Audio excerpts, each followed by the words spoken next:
ज्या वेळेला आपण एखाद्या व्यवसायाची सुरुवात करतोय किंवा व्यवसायामध्ये आपण उतरतोय, तर त्यावेळेला आपल्याला स्वतःला माहिती पाहिजे असेल की आपण का उतरतोय, की आपण व्यवसाय का करतोय. किंवा बाबा माझे आई वडील सांगतायत की तू व्यवसाय कर, माझे मित्र सांगतायत की तू व्यवसाय केला पाहिजे, म्हणून नाही. तर आपल्या स्वतःमध्ये एक जिद्द पाहिजे आणि स्वतःला विश्वास पाहिजे की आपण व्यवसाय करायचा आहे आणि आपण या व्यवसायामध्ये यशस्वी होऊ शकतो. किंवा काही वेळेस असं होतं की आपल्या स्वतःला व्यवसाय करायचा असतो, परंतु काही लोक आपल्याला म्हणतात अरे तू यामध्ये यशस्वी नाही होणार किंवा तू याच्यामध्ये नाही करू शकत, असे सांगणारे अनेक भेटतील. परंतु जर तुम्हाला स्वतःवरती विश्वास असेल, स्वतःमध्ये तुमची जिद्द असेल की मी हा व्यवसाय करूनच दाखवेन, तरच तुम्ही या व्यवसायामध्ये उतरलं पाहिजे.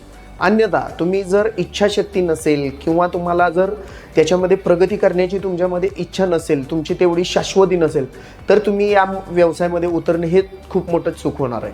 आणि याच्यामध्येच तुम्हाला हे लॉस होणं हे कंपल्सरी आहे. आणि ज्या व्यक्तींचा लॉस होतो किंवा व्यवसायामध्ये जे लोक यशस्वी होत नाहीत, याच्या मागं खूप मोठं कारण राहतं की त्या व्यवसायाला लागणारं नॉलेज व इच्छाशक्ती.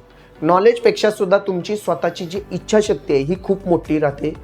आणि हे तुम्हाला व्यवसायाला प्रगती देण्यामध्ये किंवा तुम्ही प्रगतीपथावरती जाण्यामध्ये खूप मोठाचा एक फॅक्टर राहतो, ज्याच्यामध्ये तुमची इच्छाशक्ती ही खूप महत्त्वाची असते.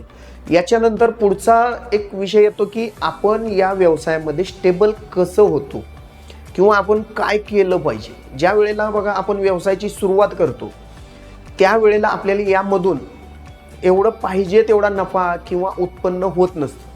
आणि त्याच वेळेला मेन जी गोष्ट राहते की नवीन व्यवसायामध्ये, की ज्या वेळेला आपण एखाद्या व्यवसायामध्ये उतरतो आणि तुमची सुरुवात होते आणि ज्या वेळेला तुमचा गल्ला हा कमी व्हायला लागतो आणि त्यावेळेला आपल्याला वाटतं की आपण इथे फसलेलो आहोत.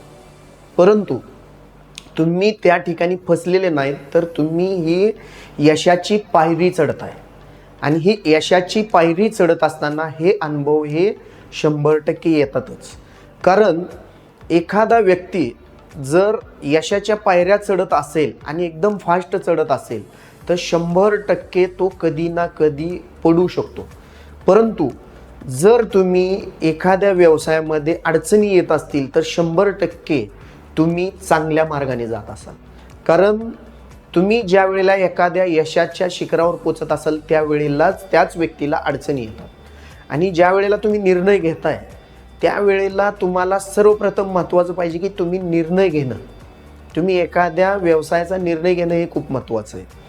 यश येईल अपयश येईल हा नंतरचा विषय, परंतु याच्यामध्ये निर्णय घेणं हे खूप महत्त्वाचं आहे. आता बघा, रतन टाटा म्हणायचे की एखादा विषय असेल किंवा एखादा व्यवसाय असेल, हे योग्य असणं हे खूप महत्त्वाचं नाही. तुम्ही जो निर्णय घेताय याला योग्य ठरवणं, कारण तुम्ही निर्णय कोणता घेताय किंवा योग्य घेताय याला महत्त्व नाही, तर तुम्ही घेतलेला निर्णय जो आहे हा योग्य ठरवणं हे खूप महत्त्वाचं आहे. तर जो तुम्ही निर्णय घेताय, जो तुम्ही एक व्यवसायामध्ये उतरताय, तर याला तुम्ही यशाच्या शिखरावर नेणं हे खूप महत्त्वाचं आहे.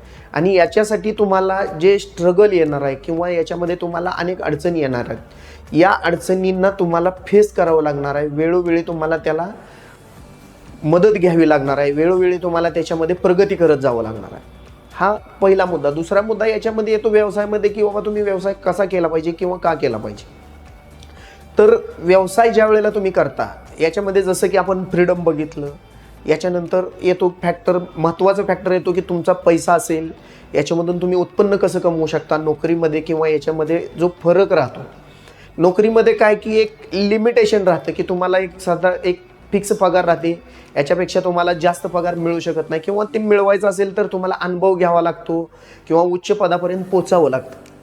परंतु या व्यवसायामध्ये तुम्ही जेवढा तुम्हाला पाहिजे असेल तेवढा तुम्ही पैसा याच्यामधून कमवू शकता. दुसरी गोष्ट आहे फ्रीडम. याच्यामधून तुम्ही वेळोवेळी तुम्ही फ्रीडम कमवू शकता. म्हणजे बाहेर जाणं असेल, येणं असेल, याच्यामधून तुम्ही अनेक गोष्टी या तुम्ही निर्माण करू शकता.